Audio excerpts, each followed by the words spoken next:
Hello everyone, Anant academy of mathematics में आप सभी का स्वागत है। आज हम स्टार्ट करने जा रहे हैं ग्रुप्स एंड रिंग्स की बुक्स, जो बीएससी फिफ्थ सेमेस्टर की बुक है। लेकिन बीएससी के साथ साथ अगर आप नेट और जेआरएफ की भी प्रिपरेशन कर रहे हैं तो ये बहुत इंपॉर्टेंट बुक आपके लिए है।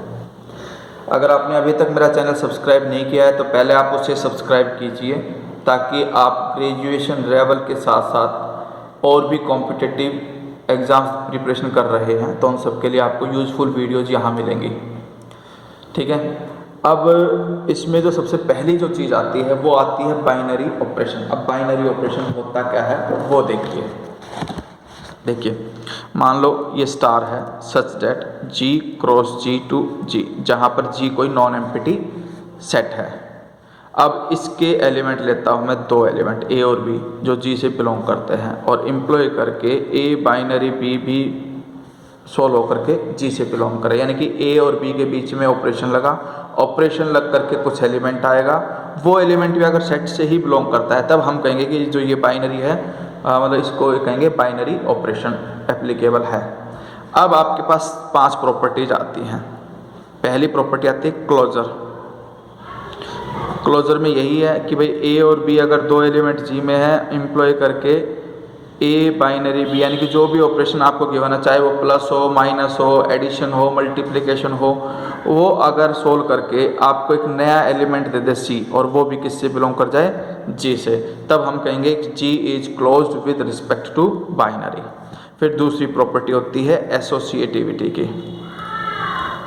एसोसिएटिविटी में ये होता है कि भाई A बाइनरी B में पहले ऑपरेशन लगाओगे, सोल्व होकर के एक एलिमेंट आएगा उसका C के साथ, और इसमें पहले B बाइनरी C होगा और फिर उसका A के साथ। अगर ये लेफ्ट राइट इक्वल आ जाते हैं, LHS RHS इक्वल आ जाते हैं, for all A B C belongs to G, यानी कि जो भी एलिमेंट आप यूज़ करोगे वो G का ही एलिमेंट यूज़ करोगे, G से बाहर का एलिमेंट यूज़ नहीं करोगे, और लेफ्ट और राइट इक्वल आ जाते हैं तो हम कहेंगे कि G इज एसोसिएटिव।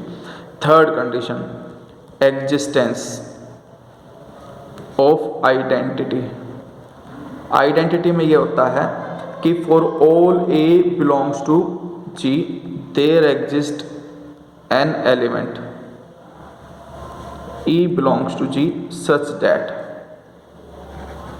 कि A बाइनरी E या E binary A is equal to A, यानी कि एक ऐसा एलिमेंट जिसका ऑपरेशन A के साथ लगाओ उसमें कोई चेंज ना आ पाए, तो हम उस E को क्या कहेंगे, आपका आइडेंटिटी का एलिमेंट बोल लेंगे। ठीक है, तो E is identity of A, यानी कि अब ग्रुप G है आपके पास, G के अंदर जितने भी एलिमेंट है सभी की आइडेंटिटी E ही कहलाई, क्योंकि आइडेंटिटी यूनिक होती है ग्रुप के अंदर। ये आगे चल करके थ्योरम में आप पढ़ोगे।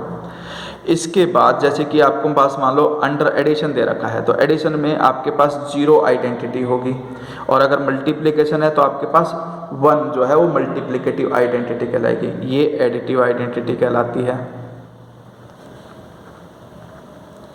क्योंकि हम किसी में भी 0 ऐड करें तो उसमें कोई चेंज नहीं आता। जैसे कि 2 + 0 2 आएगा, 3 + 0 3 आएगा, वैसे ही 1 is multiplicative identity. Multiplicative identity का जैसे कि मान लो आप मल्टीप्लाई करते हो 2 × 1 तो 2 ही आता है, 2 में कोई चेंज नहीं आया तो 1 जो है मल्टीप्लिकेटिव आइडेंटिटी हो गई।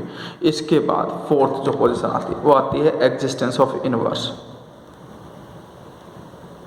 एग्जिस्टेंस ऑफ इनवर्स में ये होता है आपके पास कि भाई एक एलिमेंट A बिलोंग करता है G से, there exist B belongs to G such that A binary B is equal to identity.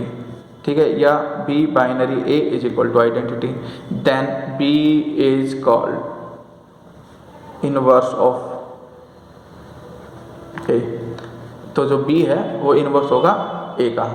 और 1 2 3 4 यानी कि closure, associative, existence of identity और एग्जिस्टेंस ऑफ इनवर्स, कोई भी सेट अगर ये 4 प्रॉपर्टी सेटिस्फाई करता है तो वो G बन जाएगा ग्रुप, हम उसको कहेंगे group. If a non empty set G satisfy the 4 property closure, associativity, existence of identity and existence of inverse, then G is called group. लेकिन पांचवी प्रॉपर्टी, 4 के साथ साथ पांचवी प्रॉपर्टी अगर ये कर दे कॉम्यूटेटिविटी, कॉम्यूटेटिविटी में क्या है आपके पास कि भाई A binary B is equal to B binary A। ठीक है, पलट करके भी अगर हम ऑपरेशन लगाएं, for all A B belongs to G, then G is called commutative group या एबेलियन ग्रुप। ठीक है, एबेलियन ग्रुप बन जाएगा आपके पास, ये कंडीशन है। अब आपको ढंग से समझना है इसको। देखिए एग्जाम्पल देता हूँ मैं।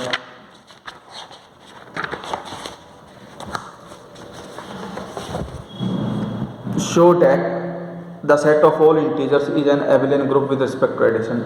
हमें ऑपरेशन दे रखा है एडिशन का, सेट जो दे रखा है वो इंटीजर्स का दे रखा है, हमें एबेलियन ग्रुप प्रूफ करना है, इनके पांचों प्रॉपर्टी सेटिस्फाई करनी है। तो एक तो बेसिक बातें आपको पता है कि कोई भी दो इंटीजर लोगे उनका सम भी एक इंटीजर ही आता है। बस आपको लिखने का पैटर्न ध्यान देना है, क्लोजर प्रॉपर्टी लिखना, since the sum of two integers is also an integer therefore a plus B belongs to g for all a b belongs to z। Therefore, the set Z is closed with respect to addition. Hence, closure property is satisfied. Associative automatically होता है since addition of integers obey associative law। यानी कि आप इसको इस तरह से लिख देना a प्लस में ब्रैकेट लगा करके b प्लस सी, और यहाँ पे पहले a प्लस बी में ब्रैकेट लगा के प्लस में सी। बस ब्रैकेट का चेंज करना है आपको, पहले लास्ट के दो में है तो इसमें फर्स्ट टू में है। फिर एग्जिस्टेंस ऑफ आइडेंटिटी, हमें पता है कि जीरो एक इंटीजर होता है, जेड में बिलोंग करेगा, और जीरो एडिटिव आइडेंटिटी होती है क्योंकि a plus zero is equal to zero plus A is equal to A में कोई चेंज नहीं आता। तो एग्जिस्टेंस ऑफ आइडेंटिटी भी एप्लीकेबल हो गया आपके पास। फिर आता है इनवर्स। इनवर्स से हमारा मतलब ये है कि अगर मान लो a कोई एलिमेंट है z के अंदर, तो there exist a unique element minus A. अब इंटीजर्स के अंदर अगर कोई पॉजिटिव एलिमेंट है तो उसका नेगेटिव उसके अंदर होता है, जैसे कि 2 है तो -2 भी है, 3 है तो -3 भी है, 4 है तो -4 भी है। तो unique element minus A belongs to Z such that कि a प्लस में minus A equal to zero, क्योंकि एडिशन में कट जाएंगे, जीरो आ जाएगा। तो minus A is additive inverse of a। फिर आता है कॉम्यूटेटिव लॉ। हमें पता है कि भाई a प्लस बी लिखूँ या b प्लस ए लिखूँ, इंटीजर्स के अंदर कोई फर्क नहीं पड़ने वाला होता है। इसका मतलब जो z है वो आपका एबेलियन ग्रुप हो गया। जैसे कि अब ये है example 2, show that z set of all integer is not a group with respect to multiplication. Under addition तो वो था, लेकिन अंडर मल्टीप्लिकेशन वो नहीं है। उसके पीछे का रीज़न ये है, क्लोजर प्रॉपर्टी तो वो सेटिस्फाई करेगा क्योंकि दो इंटीजर का प्रोडक्ट इंटीजर ही आता है। एसोसिएटिविटी भी ओबे करेगा, कोई दिक्कत नहीं है। एग्जिस्टेंस ऑफ आइडेंटिटी वन आ जाएगा क्योंकि वन इंटीजर होता है, वन को किसी से भी मल्टीप्लाई करोगे सेम आएगा, लेकिन इनवर्स एग्जिस्ट नहीं करेगा। फॉर एग्जाम्पल 2 एक इंटीजर है, उसको हम किससे मल्टीप्लाई करें कि वो इक्वल टू 1 आ जाए, 1/2 से। भाई 2 × 1/2 इक्वल टू 1 आएगा, but 1/2 is not an integer और वो z के अंदर बिलोंग नहीं करेगा, इसलिए आपके पास z is not a group, क्योंकि इन्वर्स नहीं हो रहा है। इसके अंदर इन्होंने लिया a को 5 ले लिया, b को 1/5 ले लिया, ये इसका इन्वर्स तो है, लेकिन ये 1/5 z से बिलोंग नहीं करता क्योंकि ये इंटीजर नहीं होता, इसलिए z is not a group under multiplication. ठीक है। फिर आता है कि prove that cube roots of unity forms an abelian group with respect to multiplication. सबसे पहले तो ये समझो कि क्यूब रूट ऑफ यूनिटी होते क्या हैं, क्योंकि ये आपके कई जगह पे काम आएंगे। जैसे कि हमारे पास मान लो x है, क्यूब रूट ऑफ यूनिटी, इसका मतलब ये होता है क्यूबिक बोथ साइड करो इक्वल टू 1, फिर ये x³ - 1 is equal to 0। Further employ करके इसके फैक्टर बनाओ, x - 1 और x² + x + 1। 9th क्लास में अपना आइडेंटिटी पढ़ी होगी। इसमें x - 1 को इक्वल टू 0 रखो और x² + x + 1 को इक्वल टू 0 रखो। x की वैल्यू आ गई 1 और आपके पास यहाँ से x जो है क्वाड्रेटिक फॉर्मूला लगाओ, -1 + (√b²) यानी कि x के कोफिशिएंट का स्क्वायर, -4 × x² का कोफिशिएंट 1 है और कांस्टेंट टर्म भी 1 है, b² - 4ac upon 2a which is equal to -1 + (√1 - 4) minus का 3 हो जाएगा अपॉन 2 -1 + (√3) आयोटा। क्यों? क्योंकि हमारे पास (√- 1) की वैल्यू आयोटा होती है। ये वैल्यू आ गई -1 + (√3) आयोटा, अपॉन में जो 2 था वो रहेगा। तो इसमें हम क्या करते हैं, ओमेगा जो है उसको मान लेंगे -1 + (√3), इसके भी अपॉन में 2, इसके भी अपॉन में 2 आयोटा, और जो ओमेगा स्क्वायर है उसको हम मानेंगे -1 - (√3) अपॉन में 2 आयोटा। ठीक है। तो ये 3 रूट आ जाएंगे क्यूब रूट यूनिटी, यानी कि एक तो 1, एक ओमेगा और एक omega square are cube root of unity. इनमें प्रॉपर्टीज ये होती है कि ओमेगा क्यूब हमेशा 1 हो जाएगा, ठीक है, और 1 प्लस ओमेगा स्क्वायर जो है आपके पास, ध्यान से देखना, ये इक्वल टू 0 आएगा जब आप इन तीनों को ऐड करोगे, ठीक है। तो ये आपको याद रखना है। अब हम आते हैं इस क्वेश्चन पे, जो ये एग्जाम्पल नंबर है आपका 3। Prove that cube root of unity forms a abelian group with respect to multiplication. तो set 1 omega omega square where 1 omega and omega square are the cube root of unity. Multiplication लोगे तो multiplication sign यहाँ लगा दो। अब देखो ध्यान से, 1 ओमेगा ओमेगा स्क्वायर और 1 ओमेगा ओमेगा स्क्वायर, जब हम टेबल क्रिएट करेंगे तो किस तरह से बनेगी इसकी कंपोजिशन टेबल, वो समझिए। 1 ओमेगा ओमेगा स्क्वायर, यहाँ पे 1 ओमेगा ओमेगा स्क्वायर, मल्टीप्लाई करोगे 1 into 1, 1 into omega, 1 into omega square करोगे तो ये आ जाएगा। फिर omega into 1 omega, omega into omega square, omega into omega square omega cube होता है, और ओमेगा क्यूब जनरली 1 के इक्वल, मैंने बता चुका कि ओमेगा क्यूब की वैल्यू क्या होती है 1, ठीक है। फिर उसी तरह से omega square into 1 omega square into omega omega cube आएगा जो कि 1 के इक्वल हो जाएगा। Omega square into omega square omega 4 आएगा, और ओमेगा 4 को मैं लिख सकता हूँ ओमेगा क्यूब इंटू ओमेगा, और ओमेगा क्यूब होता है 1, 1 इंटू ओमेगा ही आएगा, तो ये आपका ओमेगा हो गया, ठीक है। तो हम देखते हैं कि कंपोजिशन टेबल के अंदर कोई भी नया एलिमेंट नहीं आया, वही 3 एलिमेंट में से घूम फिर करके आ गया, तो ये क्लोज्ड कहलाएगा आपके पास कि भाई वी ऑब्जर्व डैट, इसमें लिखा है स्टेटमेंट के अंदर, we observe that the element obtained on multiplication of 2 elements of S is also an element of S, S is close with respect to multiplication. फिर एसोसिएटिविटी में लिखोगे आप कि as element of S are complex numbers and complex numbers follow associative property, तो associative property satisfied, क्योंकि complex number associative property को follow करते हैं, होते हैं। अब एग्जिस्टेंस ऑफ आइडेंटिटी, 1 आपके पास सेट के अंदर भी है, 1 ओमेगा ओमेगा स्क्वायर में 1 है, और 1 को आप किसी भी एलिमेंट से मल्टीप्लाई करोगे तीनों में से तो उसमें कोई चेंज नहीं आएगा, इसलिए 1 जो है आपका आइडेंटिटी कहलाएगा। फिर एग्जिस्टेंस ऑफ इनवर्स, इनवर्स के लिए देखो क्या है, 1 को मैंने किससे मल्टीप्लाई किया 1 से, तो क्या आया आपके पास 1, ओमेगा को मैंने ओमेगा स्क्वायर से मल्टीप्लाई किया तो आपके पास क्या आया 1, और ओमेगा स्क्वायर को मैंने ओमेगा से मल्टीप्लाई किया तो आपके पास क्या आया 1।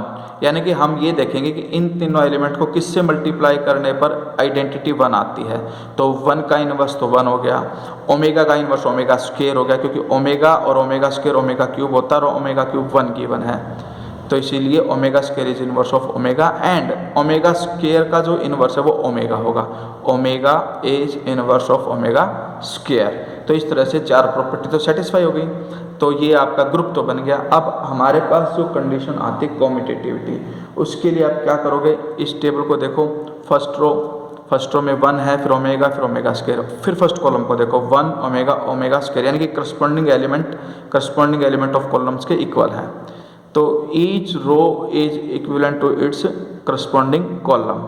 जैसे कि देखो ओमेगा स्क्वायर ओमेगा क्यूब यानी कि 1, उसी तरह से ओमेगा स्क्वायर और 1, फिर ये ओमेगा स्क्वायर 1 ओमेगा है तो ओमेगा स्क्वायर 1 ओमेगा, तो each row is equivalent to its corresponding column, then it is commutative.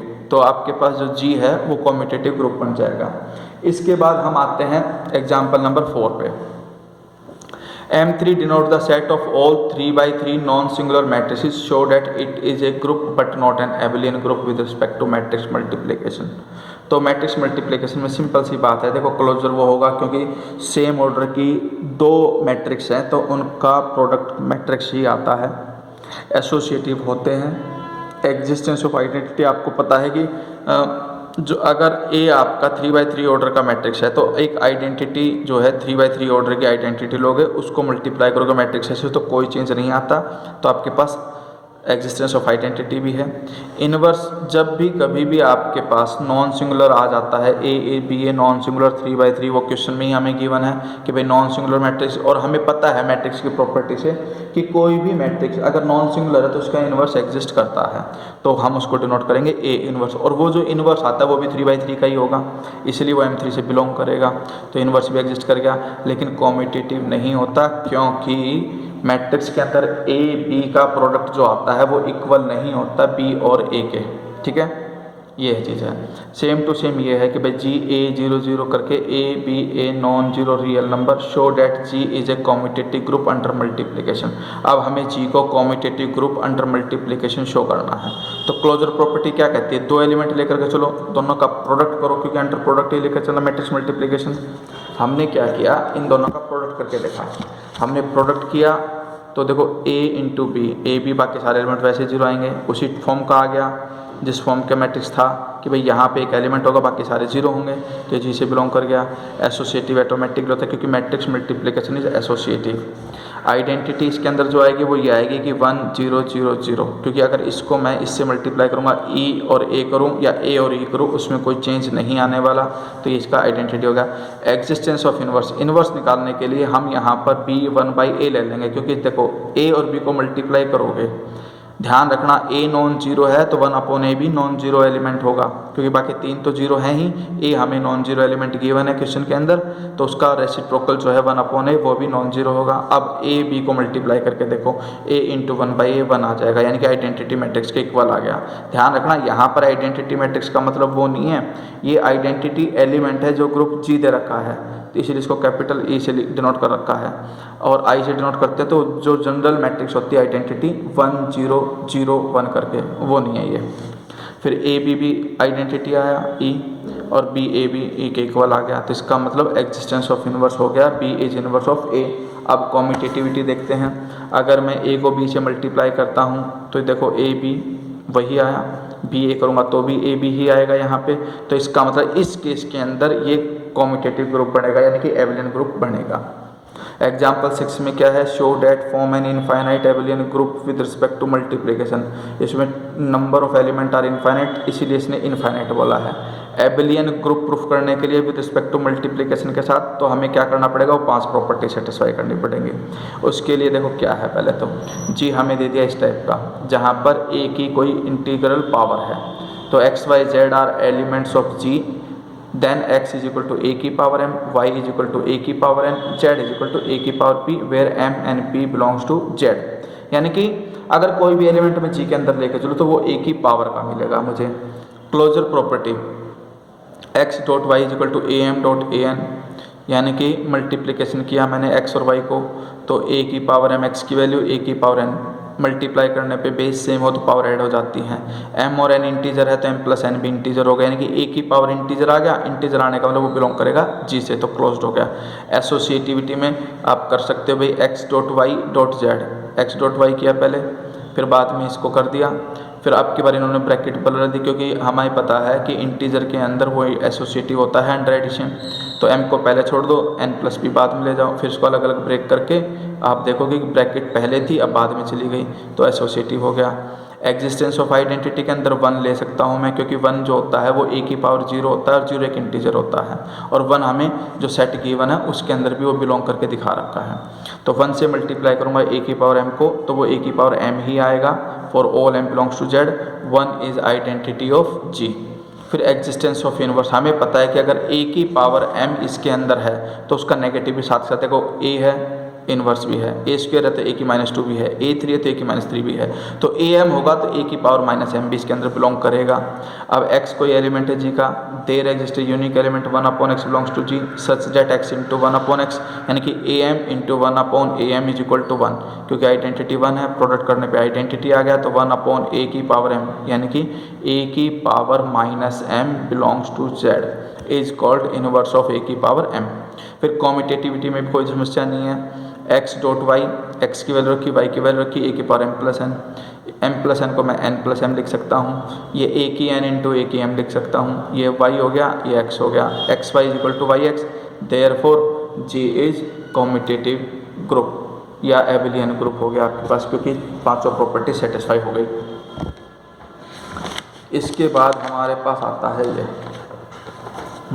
इसको बड़े ध्यान से देखना कि भाई show that the set of integers is an abelian group with respect to binary operation defined a binary b is equal to a plus b plus 1 for all a b belongs to z। तो closure property तो है, क्योंकि a और b integer है तो a plus b और plus 1 करके जो नया एलिमेंट बनेगा वो भी एक इंटीजर आएगा, क्योंकि ए बी इंटीजर है और 1 भी इंटीजर है, इंटीजर का सम इंटीजर आता है, क्लोजर प्रॉपर्टी सेटिस्फाइड।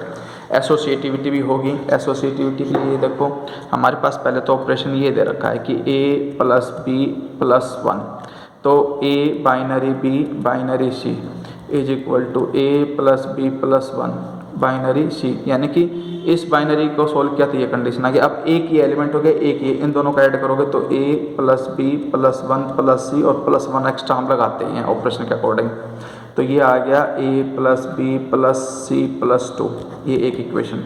अब A binary B binary C करते हैं, A binary B binary C का मतलब बी प्लस सी प्लस 1, और ये आ गया ए बाई एक एलिमेंट ये एक ये, तो यानी कि A plus B plus C plus 1, तो ये हैं दो एलिमेंट ऐड हो गए, लेकिन प्लस में एक एक्स्ट्रा 1 ऐड करते हैं, तो ये आ जाएगा A plus B plus C plus 2, ठीक है। ये इक्वेशन 2 आ गई। फ्रॉम 1 एंड 2 दोनों इक्वल आ गए, क्योंकि दोनों ही A plus B plus C plus 2 के इक्वल आ गए।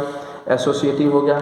एसोसिएटिव होने के बाद अब हम क्या करेंगे, existence of identity.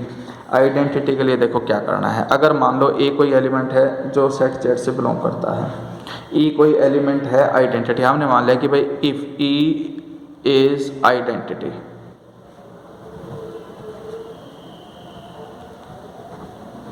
Then A binary E is equal to में ए। अब ऑपरेशन लगाओ, A plus E plus 1 is equal to A, E की वैल्यू निकाल दो ए माइनस 1, यानी कि ये ए उधर चला गया, 1 भी उधर चला गया, ये कट गया, तो ई की वैल्यू क्या आ गई -1, और -1 जो है वो जेड से बिलोंग करता है, सिंपल सी बात है, इंटीजर है और उसका नेगेटिव -1 जेड से बिलोंग करेगा। अब आपको पता है कि भाई ए बाइनरी ई यानी कि ए बाइनरी -1 करूँ तो वो आ जाएगा ए प्लस में -1 और एक +1 करते ही हैं चेंज होकर के वो 1 ए के ही इक्वल आएगा, इसका मतलब आइडेंटिटी एग्जिस्ट कर गई। इनवर्स के लिए आप क्या करोगे, ए बाइनरी बी लेकर के चलोगे और उसे आइडेंटिटी के इक्वल रखोगे। अब बी की वैल्यू निकालो, बी की जो वैल्यू आएगी अगर वो एक इंटीजर आता है तो इसका मतलब इनवर्स एग्जिस्ट करेगा। अब ए प्लस बी प्लस 1 आइडेंटिटी की वैल्यू है -1, बी की वैल्यू आ गई -1 -1 -a, यानी कि -2 -a। ए इंटीजर था उसका नेगेटिव इंटीजर होगा और -2 भी इंटीजर, तो इसका मतलब ये भी किससे बिलोंग करेगा, जेड से, और इनवर्स क्या बन जाएगा ए का -2 -a, ठीक है। तो ये इनवर्स भी एग्जिस्ट आपका कर गया। इसके बाद कॉम्यूटेटिव प्रॉपर्टी आती है, ए बाइनरी बी को मैं ए प्लस बी प्लस 1 लिखूँ और ए प्लस बी को मैं बी प्लस ए लिख सकता हूँ, इसका मतलब बी बाइनरी ए हो गया, satisfy commutative property. Same to same में एग्जाम्पल 8 आता है, show that the set of all non zero rational numbers form an abelian group with respect to the binary operation star defined by A binary B is equal to A into B upon 2। तो देखो closure property में तो कोई दिक्कत है नहीं इसके अंदर, भाई क्या है कि set of all non zero है और रेशनल नंबर है, रेशनल नंबर फ्रैक्शन के फॉर्म में आ सकते हैं, हमें सिर्फ प्रूफ करना है कि ये एबेलियन ग्रुप शो करना है, उसके लिए 5 प्रॉपर्टी करनी पड़ेगी। तो क्लोजर प्रॉपर्टी में for all A B belongs to Q0 का मतलब यहाँ पे नॉन जीरो रेशनल नंबर्स हैं, जीरो इंक्लूडेड नहीं है। तो ए बाइनरी बी को मैं ए क्रॉस बी बाई 2 लिखता हूँ, ए और बी नॉन जीरो है तो प्रोडक्ट भी नॉन जीरो आएगा, और नॉन जीरो वैल्यू को 2 से डिवाइड करोगे तो वो भी नॉन जीरो आएगा, और ये रेशनल नंबर होगा, ये बिलोंग करेगा क्लोजर प्रॉपर्टी। एसोसिएटिविटी भी आएगी इसके अंदर, ऐसी कोई दिक्कत नहीं है, क्योंकि अगर आप करके देखते हो एसोसिएटिविटी में तो ये देखो ए बाइनरी बी, पहले इसको करो फिर बाइनरी सी, ठीक है। तो इसमें जो ए बाइनरी बी है इसको अगर मैं करता हूँ तो ए इंटू बी बाई 2, ये एक एलिमेंट बन गया। अब बाइनरी सी, अब ये दूसरा केस बन जाएगा ए इंटू बी अपॉन 2, इसका प्रोडक्ट सी के साथ और होल के अपॉन में 2, यानी कि ए इंटू बी इंटू सी अपॉन 4। सेम वे में अगर मैं लास्ट में ब्रैकेट लेता हूँ तो पहले A binary as it is रहने दो, बी इंटू सी बाई 2, अब एक एलिमेंट ये दोनों का पहले प्रोडक्ट करो और होल को डिवाइडेड बाई 2 करो, तो वो भी क्या आ जाएगा ए इंटू बी इंटू सी अपॉन 2, जो अपॉन में आएगा 22 4। तो ये दोनों इक्वल आ रहे हैं, तो इसका ये दोनों इक्वल हो गए। एसोसिएटिव हो गया। एसोसिएटिव के बाद आइडेंटिटी के लिए हम एक एलिमेंट लेंगे ई जो Q0 से बिलोंग करता है। अब कि भाई A binary E is equal to में ए, कोई चेंज नहीं आना चाहिए। अब हमें इसे ई की वैल्यू निकालनी है, कैसे निकालोगे, A into E upon 2 is equal to A, E की वैल्यू आ गई 2 उधर जा करके 2a अपॉन में a, 2 से 2 कैंसिल यानी कि 2, और 2 आपका नॉन जीरो रेशनल नंबर होता है इसलिए क्यू नॉट से बिलोंग करेगा। तो ये आपके पास क्या आ गई, आइडेंटिटी आ गई। अब आते हैं हम एग्जिस्टेंस ऑफ इनवर्स पे। इनवर्स के लिए क्या करते हैं हम, ए बाइनरी बी लेकर के चलते हैं और उसे किसके इक्वल रखते हैं, आइडेंटिटी के इक्वल रखते हैं। आइडेंटिटी यहाँ पर क्या है 2, अब बी की वैल्यू निकालेंगे, A into B upon 2 is equal to 2, तो A into B is equal to 4, B is equal to 4 upon A, ये बिलोंग करेगा क्यू नॉट से, as A is not equal to 0 belongs to Q not, क्योंकि A non zero element है तो 4/a भी non zero होगा और p अपन क्योंकि फॉर्म रेशनल नंबर होती है तो इसका मतलब ये एग्जिस्ट करके आएगा।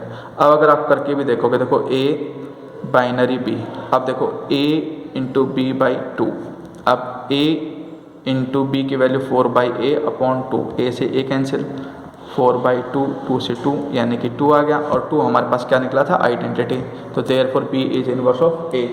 अब हमें क्या वेरीफाई करना था इसको, एबिलियन ग्रुप। एबिलियन ग्रुप के लिए देखो आइडेंटिटी आ गई, इनवर्स भी आ गया, मैंने क्लोजर और एसोसिएटिव पहले प्रूफ कर दिया था। अब बचता है कॉम्यूटेटिव, यानी कि A binary B is equal to में A इंटू बी बाई 2, इसको मैं लिख सकता हूँ B इंटू A बाई 2 और इसको मैं लिख सकता हूँ B बाइनरी A, तो ये कॉम्यूटेटिव भी हो गया, इसलिए जो ये है आपका ग्रुप हो जाएगा, एबिलियन ग्रुप। बाकी जो ये क्वेश्चन हैं ये बड़े सिंपल से हैं। एग्जाम्पल 9 आप अपने आप कर सकते हो, बड़ा ही सिंपल एग्जाम्पल है। एग्जाम्पल 10 में ऐसा है, वो देखो भाई, हमने एक सेट लिया जी जिसमें इस तरह के एलिमेंट है a प्लस बी रूट 2, जहाँ पे a और b तो रेशनल हैं और a plus B root 2 types के एलिमेंट जी में हैं। तो हमने एक x एलिमेंट लिया इसी टाइप का a1 plus b1 root 2, y लिया a2 प्लस b2 रूट 2, तो z ले लूँगा a3 plus b3 plus root 2, क्योंकि जी के अंदर सारे एलिमेंट इसी फॉर्म के आने चाहिए तो उसी फॉर्म के लिए। अब क्लोजर प्रॉपर्टी देखते हैं, 2 का एडिशन करके देखा, क्योंकि विद रिस्पेक्ट टू एडिशन बोला इसने, एडिशन करके देखते हैं हम कि भाई x प्लस वाई, एक्स की वैल्यू रखी, y की वैल्यू रखी, अब a1 प्लस a2 और इन दोनों में रूट 2 कॉमन लेकर कंडीशन आ गई। a और b रेशनल है तो a प्लस b भी रेशनल, b1 b2 रेशनल है तो उनका सब भी रेशनल, इसका मतलब x प्लस वाई बिलोंग करेगा g से, क्योंकि फॉर्म वही आ रही है a plus B root 2 type की। उसी तरह से एसोसिएटिव ऑटोमेटिकली लाई करेगा, कोई समस्या नहीं है, आप करके देख लेना, ईजी है। एग्जिस्टेंस ऑफ आइडेंटिटी में a प्लस बी रूट 2 को अगर मैं 0 प्लस 0 रूट 2 से ऐड करता हूँ तो कोई चेंज नहीं आता, और 0 प्लस 0 रूट 2 आपका जी से बिलोंग करेगा, क्योंकि 0 जो होता है आपका एक रेशनल नंबर होता है तो वो एग्जिस्ट कर सकता है, और यहाँ पे a की जगह 0, b की जगह 0 लिख दूंगा तो 0 प्लस 0 रूट 2 का एडिशन करोगे किसी से भी तो सेम आएगा, कोई चेंज नहीं आएगा उसमें। एग्जिस्टेंस ऑफ इनवर्स में अगर a प्लस बी रूट 2 है तो उसका नेगेटिव यानी कि minus a minus B root 2 भी होगा, इन दोनों का एडिशन करोगे तो आइडेंटिटी आ जाएगी, इसका मतलब एग्जिस्ट। कॉम्यूटेटिव भी है ये, x प्लस वाई को मैं y प्लस एक्स लिख सकता हूँ प्लस करके, कोई दिक्कत नहीं है, ठीक है। सेट्स में भी मतलब जो फंक्शन है उसमें भी कोई दिक्कत नहीं, सिर्फ आपको लिख करके दिखाना है कि ये एग्जिस्ट करता है या एग्जिस्ट नहीं करता, ठीक है। 12 यहाँ के बाद ना एडिशन मॉडुलो m स्टार्ट हो जाएगा, इससे रिलेटेड जो क्वेश्चन है वो मैं नेक्स्ट वीडियो बनाऊंगा उसमें कराऊंगा। अभी आपको सिर्फ इतना करना है कि जो एग्जाम्पल हैं उसकी प्रॉपर्टीज़ हैं वो सारी कर लेना कंप्लीट, और एग्जाम्पल नंबर 13 तक आपसे हो जाते हैं। कोई भी डाउट आता है तो आप उसे कमेंट में छोड़ सकते हैं, और लगातार कंप्लीटली समझने के लिए आपको जुड़े रहना है, और सब्सक्राइब ज़रूर करें मेरे चैनल को, और जो भी आपका डाउट हो खुल करके आप कमेंट करके बता सकते हो कि सर हमें ये बात समझ में नहीं आई, उसे समझाना मैं कैसे समझाऊंगा वो मेरा काम है, चाहे उसके लिए मुझे सेपरेट वीडियो बनानी पड़े आपके लिए। धन्यवाद।